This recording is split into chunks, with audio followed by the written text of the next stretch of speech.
చంద్రబాబు గారు ముఖ్యమంత్రి ప్రజల తీర్పును గౌరవిస్తూ ఆయనకు మరొకసారి శుభాకాంక్షలు తెలియజేస్తుంది కాంగ్రెస్ పార్టీ.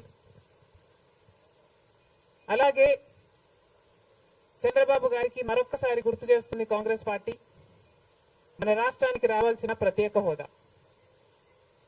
ప్రత్యేక హోదా అన్నది ఆంధ్ర రాష్ట్ర ప్రజల ఊపిరి. 10 సంవత్సరాలుగా మోడీ గారు బీజేపీ పార్టీ ప్రత్యేక హోదా విషయంలో ఆంధ్ర రాష్ట్రాన్ని ఆంధ్ర ప్రజలను మోసమే చేశారు. 10 సంవత్సరాల క్రితము ఎలక్షన్లకు ముందు మోడీ గారు వచ్చినప్పుడు 10 సంవత్సరాలు ప్రత్యేక హోదా ఇస్తాము అని తిరుపతిలో మాట ఇవ్వడం జరిగింది మోడీ గారు. అప్పుడు చంద్రబాబు గారు చెప్పిన మాట 10 సంవత్సరాలు సరిపోదు, 15 సంవత్సరాలు కావాలి అన్నారు అదే సభలో. కానీ 10 సంవత్సరాలు గడిచిపోయినా కూడా ఈ రోజు వరకు కూడా బీజేపీ పార్టీ ఆ మాటను నిలబెట్టుకోలేదు. కానీ ఇప్పుడు చంద్రబాబు గారు మద్దతు ఇస్తున్నారు కాబట్టి బీజేపీ పార్టీ అధికారంలో నిలబడింది. ఈ విషయం మోడీ గారు గుర్తుపెట్టుకోవాలి. ఎందుకంటే ఈరోజు ఆంధ్ర రాష్ట్ర ప్రజల ఎన్నుకున్న ఎంపీలు కనుక బీజేపీ పార్టీకి చంద్రబాబు గారు మద్దతు ఇవ్వకపోయి ఉంటే అసలు బీజేపీ పార్టీ అధికారంలో ఉండే ప్రసక్తే లేదు. ఈరోజు బీజేపీ పార్టీ అధికారంలో ఉంది అంటే దానికి కారణం ఆంధ్ర రాష్ట్ర ప్రజలు అని మోడీ ఇప్పటికైనా గమనించాలి. చంద్రబాబు గారికి మరొకసారి గుర్తు చేస్తున్నాం. చంద్రబాబు గారు బీజేపీ పార్టీతో ఎలక్షన్లకు ముందు పొత్తు పెట్టుకుంటున్నప్పుడే కాంగ్రెస్ పార్టీ పదే పదే చెప్పడం జరిగింది. ఒక్క మాట అయినా తీసుకోకుండా, కండిషనల్ సపోర్ట్ అయినా మీరు ఎక్స్టెండ్ చేయకుండా, మీరు బేషరతుగా స్పెషల్ స్టేటస్ అన్న కండిషన్ పెట్టకుండానే మీరు బీజేపీ పార్టీకి ఎందుకు అలయన్స్ పెట్టుకున్నారు చంద్రబాబు గారు అని అప్పుడు ప్రశ్నించడం జరిగింది. ఇప్పుడు మళ్ళీ బీజేపీ పార్టీ చంద్రబాబు గారిని డిమాండ్ చేస్తుంది. ఇప్పుడు మళ్ళీ కాంగ్రెస్ పార్టీ చంద్రబాబు గారిని డిమాండ్ చేస్తుంది. బికాస్ మీరిచ్చిన ఎంపీల వల్ల ఆంధ్ర రాష్ట్ర ప్రజలు ఎన్నికైన ఎంపీలను మీరు బీజేపీ పార్టీకి ఇచ్చారు కాబట్టి ఈరోజు బీజేపీ పార్టీ అధికారంలో ఉంది కాబట్టి చంద్రబాబు గారు ఈ విషయాన్ని గుర్తుపెట్టుకొని ఇప్పటికైనా మొండి పట్టైనా సరే స్పెషల్ స్టేటస్ అన్నది ఆంధ్ర రాష్ట్రానికి అవసరం కాబట్టి ఇప్పటికైనా స్పెషల్ స్టేటస్ మీద చంద్రబాబు గారు సీరియస్ గా వర్క్ చేసి ఇది సాధించుకు రావాలి అని కాంగ్రెస్ పార్టీ ఆంధ్ర రాష్ట్ర ప్రజల తరఫున డిమాండ్ చేయడం జరుగుతుంది. ఒక స్పెషల్ స్టేటస్ కాదు, పోలవరం ప్రాజెక్టు కూడా ఉంది. పోలవరం ప్రాజెక్టుకు చంద్రబాబు గారు 2 రోజుల క్రితం వెళ్లడం జరిగింది. నిజానికి పోలవరం ప్రాజెక్టు రాజశేఖర రెడ్డి గారి ఆలోచన. 2004లోనే రాజశేఖర రెడ్డి గారు 10,000 కోట్లతో 20 లక్షల ఎకరాలకు నీళ్లు ఇవ్వాలి అని తలపెట్టిన ప్రాజెక్టు పోలవరం ప్రాజెక్టు. రాజశేఖర రెడ్డి గారి హయాంలోనే కుడి ఎడమ కాలువలు పూర్తి చేయడం జరిగింది. ఆ కాంగ్రెస్ హయాంలోనే 4,500 కోట్లు అంటే దాదాపుగా 40% పనులు పూర్తి చేయడం కూడా జరిగింది. కానీ తర్వాత అధికారంలోకి వచ్చిన చంద్రబాబు గారు పోలవరం ప్రాజెక్టు కాస్టును అమాంతంగా 29,000 కోట్లకు పెంచారు. కానీ పనులు మాత్రం పూర్తయినట్టు ఎక్కడా కనిపించలేదు. 2018 కల్లా నేను పూర్తి చేస్తాను అని రాసి పెట్టుకోండి అని చంద్రబాబు గారు ఆ రోజు అసెంబ్లీ సాక్షిగా ఛాలెంజ్ కూడా చేశారు. కానీ పోలవరం ప్రాజెక్టు చంద్రబాబు గారి వాళ్ళ సాధ్యం కాలేదు, పూర్తి చేయలేదు. ఆ తర్వాత అధికారంలోకి వచ్చిన జగన్మోహన్ రెడ్డి గారు పోలవరం ప్రాజెక్టుని మళ్ళీ రివర్స్ టెండరింగ్ అంటూ మొదలుపెట్టి 55,000 కోట్ల రూపాయలకు దాన్ని ప్రాజెక్టు కాస్టును పెంచారు. తీరా చూస్తే ఏ పని జరగలేదు. ఇప్పటికైనా చంద్రబాబు గారు చెప్తున్న మాట ఏమిటి అంటే 75% పనులు మా హయాంలోనే పూర్తయ్యాయి, 25% పనులు మిగులున్నాయి, నేను పూర్తి చేస్తాను అని చెప్పడం జరిగింది మొన్న చంద్రబాబు గారు. చంద్రబాబు గారిని కాంగ్రెస్ పార్టీ ప్రశ్నిస్తుంది. మరి 25% పనులు మాత్రమే మిగులుంటే 4 సంవత్సరాలు పడుతుంది అని మీరు ఎందుకు చెప్పారో చంద్రబాబు గారు సమాధానం చెప్పాలి. పోలవరం ప్రాజెక్టు మీద ప్రజలకు క్లారిటీ లేదు కాబట్టి పోలవరం ప్రాజెక్టు మీద ఒక వైట్ పేపర్ మీరు రిలీజ్ చేయండి. దాంట్లో అసలు పోలవరం పరిస్థితి ఏమిటి, దాని డిజైనింగ్ దగ్గర నుంచి మొదలు పెడితే అసలు దాని ప్రస్తుత పరిస్థితి ఏమిటి, మీరున్న 5 సంవత్సరాల అధికారంలో ఉన్నప్పుడు ఏం చేశారు, తర్వాత జగన్మోహన్ రెడ్డి గారు ఏం చేశారు, ఇప్పుడు ఏమి చేయాలి, ఎగ్జిక్యూషన్ కథ ఏమిటి, అన్నిటి మీద చేస్తుంది. ఇదే కాకుండా రాష్ట్రంలో ఎన్నో సమస్యలు ఉన్నాయి. ఏపీ రీఆర్గనైజేషన్ యాక్ట్ లో మనం తెచ్చుకోవాల్సింది, సాధించుకోవాల్సింది ఎన్నో ఉన్నాయి. అవన్నీ కూడా క్యాపిటల్ సిటీ అయితేనేమి, పోర్ట్లు అయితేనేమి, కడపలో స్టీల్ ఫ్యాక్టరీ అయితేనేమి, వీటన్నిటి మీద చంద్రబాబు గారు పని చేయాల్సి ఉంటుంది. మన రాష్ట్రంలో ఎక్కడా లేని విధంగా 50 లక్షల మంది బిడ్డలు ఉద్యోగాలు లేకుండా ఉన్నారు. ఇవన్నీ దృష్టిలో పెట్టుకొని చంద్రబాబు గారు ప్రజలకు ఒక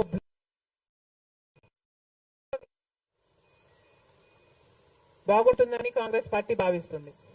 ఇదే కాకుండా చంద్రబాబు గారు సూపర్ 6 ఈ గ్యారంటీలతో చంద్రబాబు గారు ఎన్నికలకు వెళ్లారు. దీంట్లో యువతకు 20 లక్షల యువత వరకు ఉద్యోగ అవకాశాల కల్పన కల్పిస్తామని చెప్పారు. లేదా 3,000 రూపాయలు ప్రతి నెల ప్రతి నిరుద్యోగికి నిరుద్యోగ భృతి ఇస్తామన్నారు చంద్రబాబు గారు. అదే కాకుండా స్కూల్ కు వెళ్లే పిల్లలకు ప్రతి విద్యార్థికి 15,000 రూపాయలు సంవత్సరానికి ఇస్తామని చెప్పారు. ప్రతి రైతుకి 20,000 రూపాయలు ఆర్థిక సహాయం ఇస్తామన్నారు. ప్రతి మహిళకు నెలకు 1,500 ఆర్థిక సహాయం, అంటే ప్రతి మహిళకి కూడా ఒక పెన్షన్ లాగా 1,500 ఇస్తామని చంద్రబాబు గారు మాటిచ్చారు. మహిళలకు ఉచిత బస్ ప్రయాణమే కాకుండా ఏడాదికి 3 గ్యాస్ సిలిండర్లు కూడా ఉచితంగా ఇస్తామని చంద్రబాబు గారు సూపర్ 6 లో ఇవ్వడం జరిగింది. ఇవన్నీ కూడా చంద్రబాబు గారు దీని విధి విధానాలు ఏమిటో, మొదలు పెట్టే తేదీ ఏమిటో వీటి మీద కూడా చంద్రబాబు గారికి స్పష్టత ఇవ్వాల్సిన అవసరం ఉంది. ఇవన్నీ ఎందుకు చెప్తున్నాము అంటే మన రాష్ట్రము మిగతా రాష్ట్రాల్లాగా కాదు. మన రాష్ట్రము చాలా వెనకబడి ఉన్న రాష్ట్రం. వెంటనే పని చేయాల్సిన అవసరం ఉంది కాబట్టి మేము చంద్రబాబు గారిని, మన రాష్ట్రము ఒక స్పెషల్ చైల్డ్ కి కావాల్సిన నీడ్స్ మన రాష్ట్రానికి ఉన్నాయి కాబట్టి కనీసం మీరు ఇప్పుడే గెలిచారు, ఆ విషయం మాకు కూడా తెలుసు. కానీ హనీమూన్ పీరియడ్ కూడా మీరు తీసుకునే పరిస్థితి లేదు. వెంటనే పనిలోకి దిగాలి, ఇవన్నీ చెయ్యాలి, మొదలు పెట్టాలి అని కాంగ్రెస్ పార్టీ చంద్రబాబు గారికి సూచిస్తుంది. అంతేకాదు కాంగ్రెస్ పార్టీ తరఫున మేమందరం కూడా ప్రజల పక్షాన నిలబడుతూనే ఉంటాం. ప్రత్యేక హోదా గురించి అయితేనేమి, ఆంధ్ర రాష్ట్ర బిడ్డల భవిష్యత్తు గురించి అయితేనేమి కొట్లాడు వైఫల్యాలను ఎత్తి చూపుతూనే ఉంటాం. ఒక కన్స్ట్రక్టివ్ అపోజిషన్ గా కాంగ్రెస్ పార్టీ నిలుస్తుందని ఆంధ్ర రాష్ట్ర ప్రజలకు మరొకసారి ఏపీపీసీసీ మాటిస్తుంది. Thank you.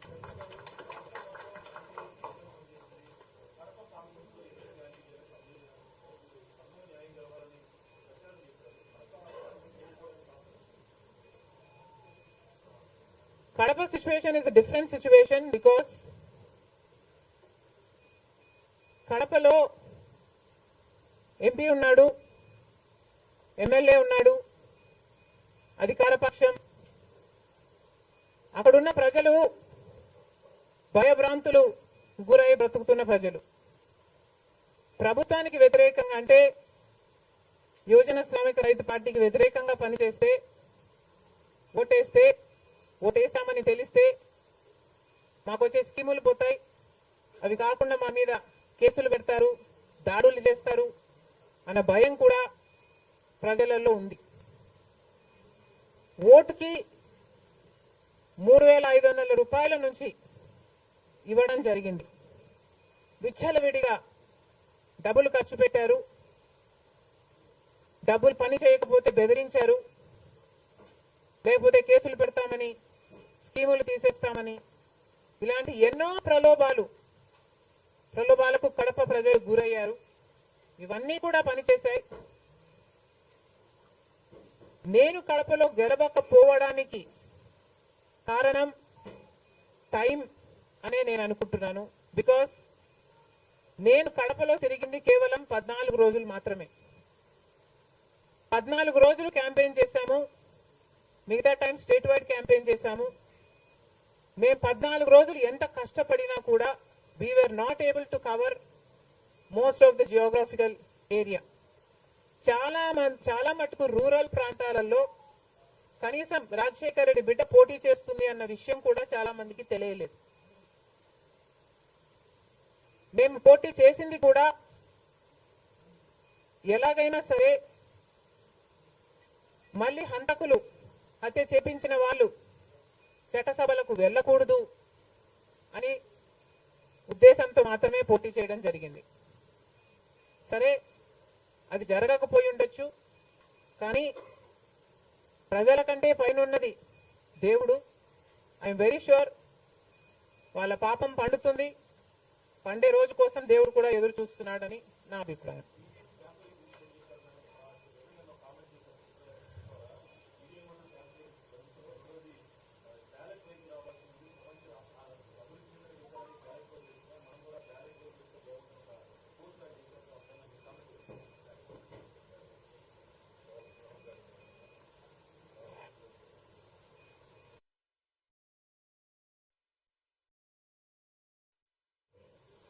ఐ ఫీల్ మేధావులు కూర్చొని సుప్రీంకోర్టుతో సహా అందరూ కూర్చొని, ఇది అంత దేశానికి సంబంధించిన విషయం కాబట్టి అందరూ కూర్చొని ఓ నిర్ణయానికి వస్తే దేశ ప్రజలు హర్షిస్తారన్నది నా అభిప్రాయం.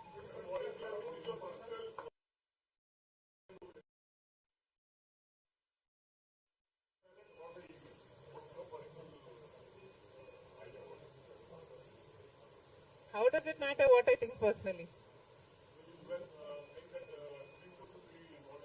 Exactly. The reason I want Supreme Court to be involved is because I don't know the entire positives and the negatives of it. So there should be intellectuals, there should be the best of the judicial sitting and discussing over it and see the pros and the cons of it and then come to a decision is what I think. Because as of now, I do not have the entire information of the whole topic.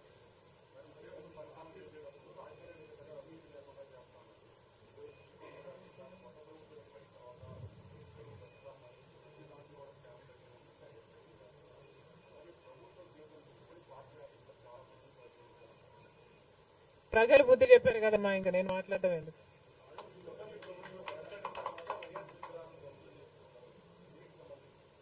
ఇది చాలా దారుణం, ఇది చాలా దారుణం. కేవలం ఒక party ఓడిపోయింది కాబట్టి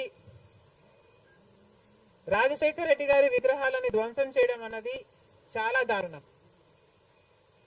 రాజశేఖర రెడ్డి గారు ఒక మహానాయకుడు, ఆంధ్ర రాష్ట్ర ప్రజలకు నమ్మకంగా సేవ చేసిన నాయకుడు. సేవ చేస్తూనే ప్రజల మధ్యలో నేను ఇంకా ఎంతో చేయాలి, సాధించాలి అని రచ్చబండకని బయలుదేరి వెళ్లి చనిపోయిన నాయకుడు రాజశేఖర రెడ్డి గారు. రాజశేఖర రెడ్డి గారు లాంటి మహానాయకుడు చనిపోతే దాదాపు 7,000 మంది ప్రజలు ఆ బాధ తట్టుకోలేక, నిజాన్ని జీర్ణించుకోలేక ఆయన వెనకాలే చనిపోయారు. అంత గొప్ప నాయకుడు రాజశేఖర రెడ్డి గారు. ఒకసారి ఏం చేస్తున్నాము అని ఇలాంటి వాళ్ళు ఆలోచన చేసుకోవాలి. చనిపోయిన వాళ్లకు కూడా రాజకీయాలు ఆపాదించడం ధర్మం కాదు. చనిపోయిన వాళ్లకు కూడా గెలుపు ఓటములు ఆపాదించడం న్యాయం కాదు. మరొక్కసారి చెప్తున్నాం, రాజశేఖర రెడ్డి గారు మీకు చేసింది ఏమీ లేదు. దయచేసి రాజశేఖర రెడ్డి గారి విగ్రహాలను ధ్వంసం చేయడం ఆపండి. మీరు చేశారని వాళ్ళు చేశారని మీరు, ఇలా ఒకరి మీద ఒకరు చేసుకుంటూ పోతే దీనికి అంతే ఉండదు. మళ్ళీ చెప్తున్నాం, మీకు ఇంకొకరికి తేడా ఉండాలి అంటే కొంచెం పేషెన్స్ పాటించాల్సిన అవసరం ఉంది.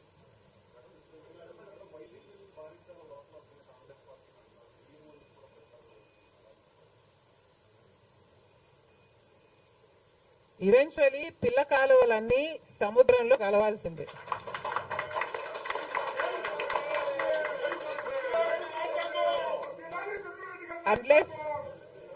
అన్లెస్ అవి ఎండిపోతే తప్ప.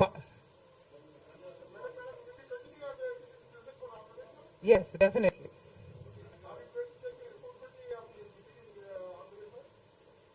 There is no taking the responsibility of anything in Andhra Pradesh, because in Andhra Pradesh, Congress is the only party that has stood by the people and has fought for the special status. On the one hand, Mr. Chandrababu Naidu, who was Chief Minister for 5 years, neglected special status, and then Mr. Jagan Mohan Reddy became the Chief Minister and continued neglecting the special status. Congress party was the only party fighting for special status and for all the rights of the AP Reorganization Act. The people of Andhra know this, but they also know that their vote should not go to waste. And because they were very decisive, that they wanted change, they voted this time with a vengeance for change.